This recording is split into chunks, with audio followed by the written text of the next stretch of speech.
அல்லேலூயா. அப்பொழுது இயேசு, இவர்களை மன்னியும், இவர்கள் செய்கிறதே என்னதென்று அறியாதிருக்கிறார்கள். எதற்காக ஆண்டவர் இவர்களை மன்னிக்க சொல்கிறாரு? இவர்களை மன்னின்னு சொல்லி அதுக்கு முன்பதாக 26 வாசிங்க.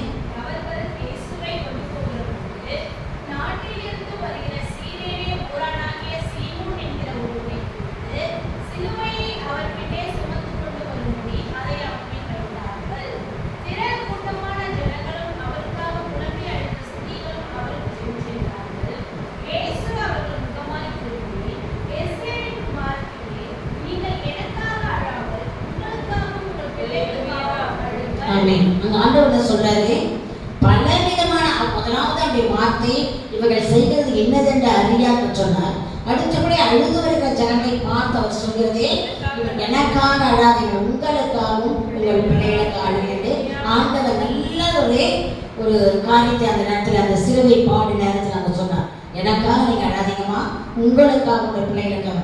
இந்த நாளிலும் கூட வாழ்க்கை நம்ம எதற்காக அழுது கொண்டிருக்கிறோம்? முதலாவது ஆண்டவரையா நாம் நினைக்கிறோம், ஆண்டவருடைய அன்பு செலுத்துறோம். இந்த காரியத்தை கற்றுக் கொடுத்தாரு, நான் ஜெபிக்கும் போது ஆண்டவர் நமக்கு நன்மை செய்தார், ஜபத்தை கேட்டார், வேண்டுதலை கேட்டார். நீ வேண்டுமெனக்கு முன்பதாக உடைய காரியங்கள் வெளிப்பட்டது என்று ஆண்டவர் சொல்கிறார். நாம் ஜெபிப்பதற்கு முன்பதாக கர்த்தருடைய தேவைகளை அறிந்த தேவனாக இருக்கிறார். அதில் தான் ஆண்டவர் என்ன பண்றாரு, நம் ஜபத்தை கேட்டு நமக்கு பதில் கொடுக்கிறார். நம்ம ஒவ்வொரு நாளும் ஜெபிக்கிற ஜபம் என்ன?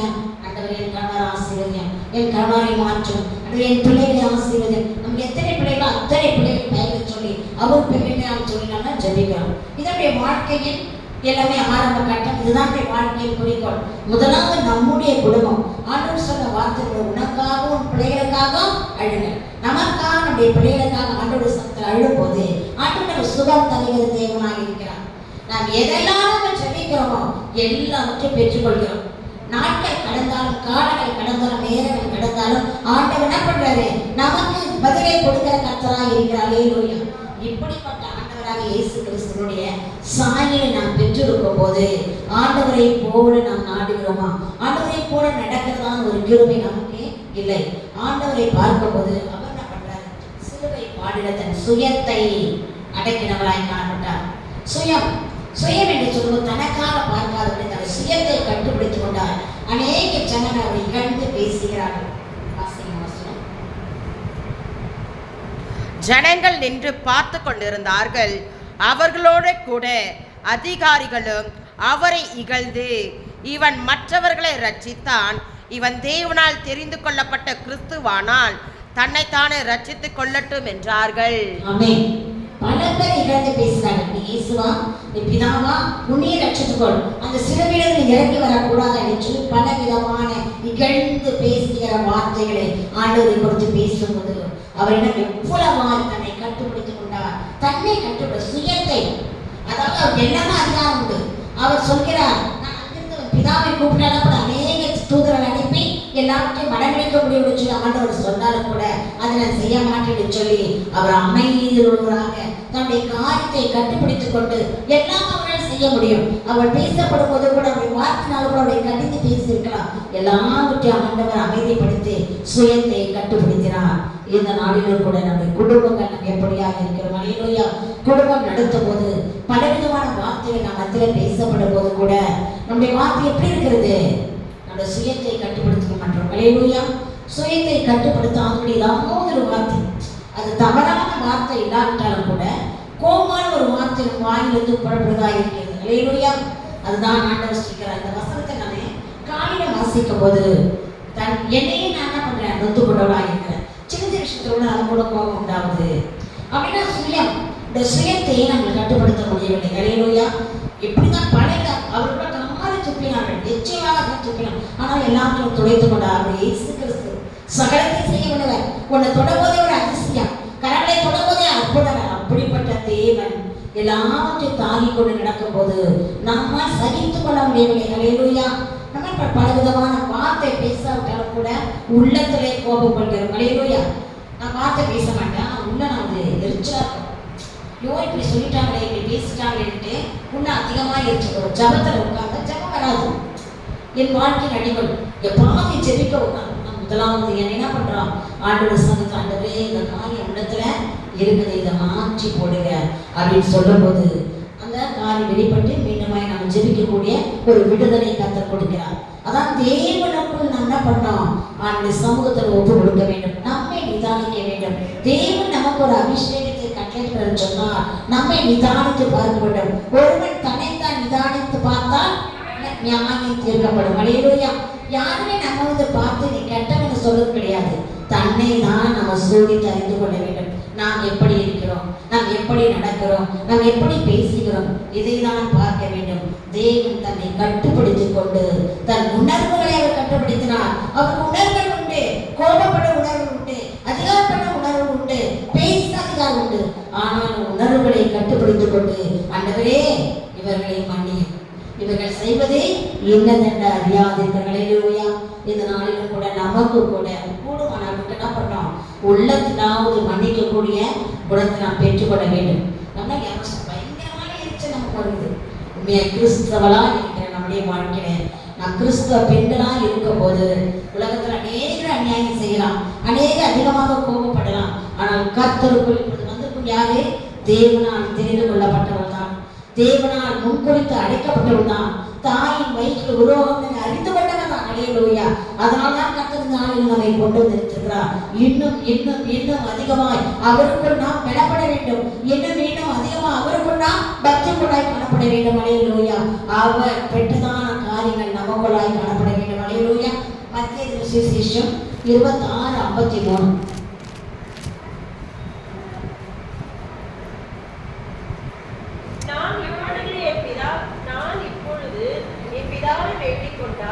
அவர் 12 லேகியோனுக்கு அதிகமான தூதரை என்னிடத்தில் அனுப்ப மாட்டேன் என்று நினைக்கிறாயோ? ஆமென். நாங்கள் முன்னதாக வசனத்தை நான் இப்பொழுது 12 தூதர்களை அனுப்பி எல்லாவற்றுக்கும் செய்து விட்டு சொன்னார். அவர்கள் எல்லாமே செய்ய முடியும். ஆனால் அவர் அமைதியுள்ளவராய் காணப்பட்டார். பலவிதமான யூதருடைய ராஜாவா உன்னை ரட்சித்துக்கொள் அப்படின்னு சொன்னாங்க. யூதரின் ராஜா எழுதி வைத்தார்கள். அது அவர் யூதரின் ராஜா சந்தோஷமாக எழுதி வைத்தார்கள். இல்லை, பரியாசம் பண்ணபடியாக, இகழ்ந்து பேசும்படியாக ஒரு யூதரின் ராஜா என்று அவர் இகழ்ந்துதான் அந்த வார்த்தை எழுதினார். அது உண்மைதான். அல்லேலூயா. கர்த்தர் இகழ்ந்தவர்கள் பேசினாலும் அவர் யூதரின் ராஜா ராஜா தான். அல்லேலூயா. அவர் ராஜாதி ராஜனாய் நம் மத்தியில் அவர் கடந்து வந்திருக்கிறார். அல்லேலூயா. நம்மை கர்த்தர் எந்தளவாய் நினைத்திருக்கிறதோ அந்தளவாய் கர்த்தரை ஆசீர்வதிப்பார். அல்லேலூயா. நாளை அவருடைய கரத்தில் நாம் என்ன பண்ணோம், ஒப்பு கொடுக்க வேண்டும். அல்லேலூயா. இப்போ அடுத்தபடியாக வார்த்தைகளை கட்டுப்படுத்தினார். அவர் அந்த நின்ற நிலைமை சுயத்தை கட்டுப்படுத்தினார். அடுத்தபடி வார்த்தைகளால் தன்னை கட்டுப்படுத்தினார். எந்த வார்த்தை உதாசனமாய் பேசி மற்ற துன்புறுத்தாதபடி வார்த்தையிலும் கூட அவர் அமைதியுள்ள தேவனாய் காணப்பட்டார். அந்த சிலுவை பாடு நேரத்தில் 3 விதமான செயல்கள் அவருடைய காரியத்தில் காணப்பட்டது. வார்த்தையை கட்டுப்படுத்தினார், சுயத்தை கட்டுப்படுத்தினார், சுய வெறுப்பை காட்டாதபடியாய் அமைதியுள்ள தேவனாய் காணப்பட்டார். நாமும் கூட குடும்பங்களில் வாழ்ந்து கொண்டிருக்கிறோம். வார்த்தையில் நாம் கட்டுப்பாடாக இருக்க வேண்டும். எதை பேசணும், எதை பேசக்கூடாதான் வசனம் சொல்ல. நான் உனக்கு போதித்து நடக்க வேண்டிய வழி உனக்கு காட்ட வேண்டும் சொல்கிறார். நான் உனக்கு ஆலோசனை சொல்கிறார். அல்லேலூயா. நம்மை நடத்துகிற தேவன் வாயின் வார்த்தைகள் மத்தனை கணக்கப்படுத்தக்கூடாது. அல்லேலூயா. கணக்க உண்டாக நாம் அதுக்கு காரணவாளியாக இருக்கக்கூடாது. ஆண்டவரே, என்னுடைய குடும்பத்திற்கு சமாதானம் உள்ள ஒரு பெண்ணாக நான் காணப்பட வேண்டும். என் குடும்பத்திற்கு நான் ஒரு சமாதானம் தருகிற ஒரு ஸ்திரீயாய், ஒரு நல்ல பெண்மணியாக காணப்பட வேண்டும். நம்முடைய குடும்பத்திற்கு சமாதானத்தை தர வேண்டும். அல்லேலூயா. நாம் பல விதமான பிள்ளைகள் மத்தியில் காணப்படும் போது கூட நாம் சமாதானம் உள்ள ஒரு தாயாய் காணப்பட வேண்டும். பிள்ளைகள் வேறாய் இருந்தாலும் நாம் என்ன பண்ணோம், பணிந்து பிள்ளைகள் மத்தியிலே எடுத்து காரியத்தை சொல்லி நம் பிள்ளைகளை சமாதானப்படுத்த வேண்டும். எவ்வளவு கஷ்டப்பட்டு நம் பிள்ளைகளை பெற்றோம். அல்லேலூயா. எவ்வளவு கஷ்டம். அல்லேலூயா.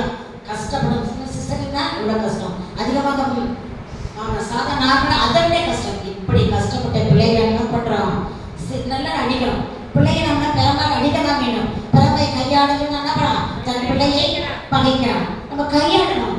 ஆனால் அதற்காக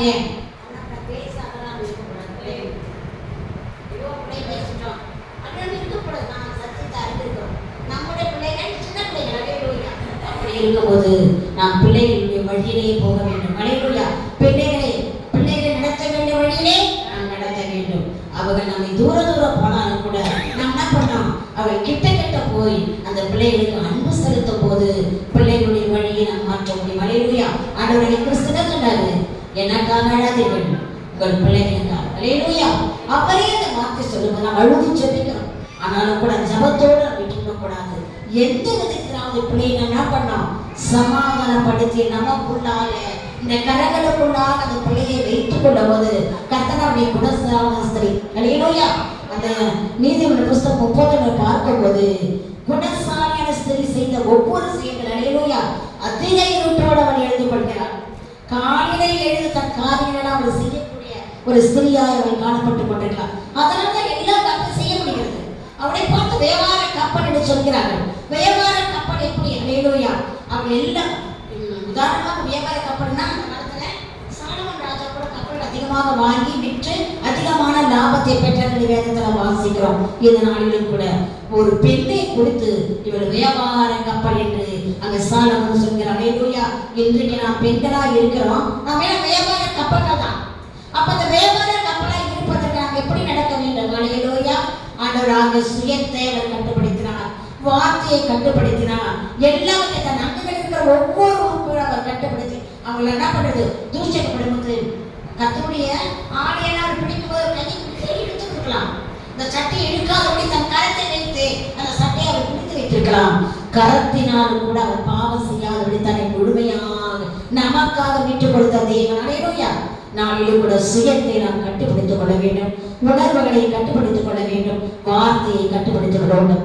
தேவன் சிலுவை பாடல 3 விதமான காரியங்கள். நம் சுயத்தையும் வார்த்தையும் தேவனுக்குள்ளாய் கட்டுப்படுத்தி வாழும்போது, நம்முடைய உணர்வுகளை கட்டுப்படுத்தும் போது தேவனுக்குள்ளாய் நாம் உயர்த்தப்படுவலாம். நம்ம ஒரு ஆசிரியா குணசாலியான ஒரு ஸ்திரியை போல நாம் புகழப்படுவதற்கு வியாபாரமான ஒரு கப்பல், வியாபார கப்பல். இந்த வியாபார கப்பலை ஓட்டுவதற்கு விசுவாச கப்பலாய் காணப்பட வேண்டும். அல்லேலூயா. இந்த நாளிலும் கூட வியாபார கப்பல் எப்படி நடத்த முடியும்?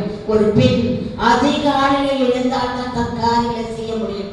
ஒருவேளை கடவுளை ஏற்பட்டால் படுத்த முடிகிறோம், அப்ப வேலையை செய்ய முடியாது சூழ்நிலைக்கலாம். ஆனாலும் பெண்ணா இருக்கும்போது அதிகாலை தேவனை தேடி பின் வீட்டு வேலை செய்யும் போது அவன் நிச்சயமா வியாபார கப்பலா இருக்க முடியும். நேரம் தவறு எழுப்ப சொன்னால் எந்த காரியத்தையும் செய்ய முடியாது. இந்த நாளில் நீங்கள் நானும் வியாபார கப்பல். அந்த வியாபார கப்பலை வாங்குவதற்கும் விற்பதற்கும் விசுவாசம் தேவை. தேவன் விசுவாச கப்பலாய் வைத்திருக்கிறார். அல்லேலூயா. நீ வியாபார கப்பலாய் காணப்படுவதற்கு நீ விசுவாசம் உள்ள கப்பலாய் காணப்பட வேண்டும். அல்லேலூயா. அவன் நம்மை நிச்சயமாய் ஆசீர்வதிக்கிறார். அடுத்த வேதத்தில் இன்னொரு வசனம் உண்டு. யோவான் 19 நான் தாகமாய் இருக்கிறேன் ஆண்டவர் சொல்கிறார். அல்லேலூயா. இந்த வசனத்தை வாசிக்கமா?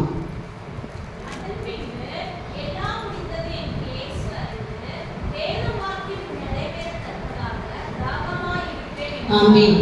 அவன் அதை எல்லா மனிதனும் அவன் செய்ய வேண்டிய எல்லா செயலையும் முடித்து விட்டான். ஆனா அவனுடைய வாழ்க்கையில ஒரு தாகம் காணப்பட்டது. நான் தாகமாய் என்று சொன்னார். அல்லேலூயா. தாகம் என்று சொல்ல என்ன பண்றாங்க? அவருக்கு அந்த காடியை கொடுத்து தூக்கி காடியை கொடுக்கிறாங்க. அல்லேலூயா. அவர் இருக்கும் போதே சமாஜ சிறுமத்தை வச்சு அவர் என்ன பண்றாரு? தாகத்துக்கு கொஞ்சம் தண்ணி தாய்ன்னு சொல்றார். நீ கத்தராயிருப்பீங்க தாகத்துக்கு சொல்றார். ஓடி எல்லா ஜனங்கள் வந்து சொல்கிறார். அவர் சொல்கிறார், நீ கேட்பதற்கு என்னத்துல ஜீவ தண்ணீர் உண்டு. நமக்கு அவர் நம்முடைய தாகத்தை தீர்க்கும் ஜீவ தண்ணீர் அவர் கொடுக்க வல்லவராக இருக்கிறார்.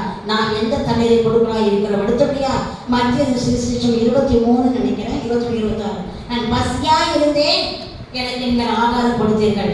நான் தாகமாய் இருந்தேன், எனக்கு நீங்கள் தண்ணீர் கொடுத்தீர்கள் என்று சொல்கிறார். இப்படியே வலதுபுறம் இடதுபுறம் சொல்லி ஆட்களை நிறுத்தி அவர் பேசுகிற தேவனாக இருக்கிறார். அப்படியே இன்னொரு பிறந்ததுக்குள்ள பார்த்து, நான் பசியாக எனக்கு நீங்க ஆகாரத்தை கொடுக்கல, நான் தாகமாக எனக்கு தண்ணீர் கொடுக்கலன்னு சொன்னார். இந்த நாளிலும் கூட கிறிஸ்துவுக்குள் வியாபார கப்பலாய் இருக்கேன்னா, விசுவாச கப்பலாய் நாம் ஓட்டுகிறவர்களாய் நாம் இருக்கும்போது தாகத்துக்கு தண்ணீர் தான். மற்றவர்களுக்கு நீ உதவி செய்யும் போது, மற்றவர்களுக்கு கேட்கப்படும் போது, பசியாய் கூட சொல்லும் போது, அந்த பசிக்கு நம்ம ஆகாரம் கொடுக்கும் போது என்ன பண்றோம்? ஆண்டவர் எப்பொழுது நமக்கு ஆகாரம் கொடுத்தீங்களே அங்க ஜனங்கள் கேட்கிறார்கள். அவர் சொன்னார், உலகத்திலே காணப்படுகிற ஜனங்களுக்கு நீ எதை கொடுக்கிறோ அது எனக்கு கொடுத்தது என்று சொல்லி அவர் பேசுகிறார்.